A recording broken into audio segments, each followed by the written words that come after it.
ఎవడు ఎవడు కోసం చేశారు?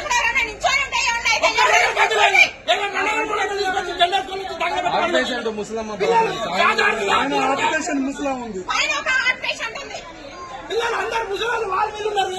ఏదైనా బంద్ చేస్తే నలుగురికి ఉపయోగపడేది చేయాలి కానీ మెడల్ లేకుండా బంద్ చేయద్దు. ఎవడైనా సరే అది ఏ పార్టీ వాడైనా సరే చేసేది ప్రజల కోసం.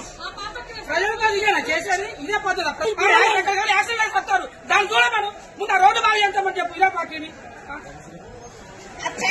అత్యంత కాదు ఎక్కడికక్కడ యాక్సిడెంట్ వస్తారు జనాలు. రోజుకి ఎంతమంది వస్తారు? పిల్లలకు వీళ్ళ పరిస్థితి ఏంటి?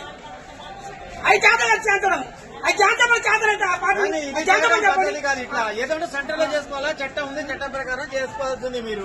కానీ అనవసరంగా సెంటర్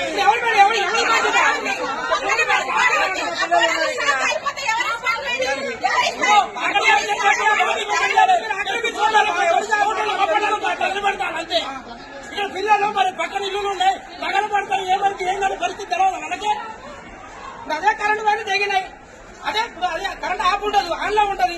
విషయం ఒకరి మీద పడుతుంది. పరిస్థితి ఉన్నప్పుడు వాళ్ళ మీదనే పడుతుంది. ఇప్పుడు వాళ్ళ మీద పడి ఎంతమంది పోతారు? అప్పుడు ఏమైనా పెట్టి తీసుకొచ్చిద్దాం మళ్ళీ పోయినా తీసుకొస్తారా మళ్ళీ?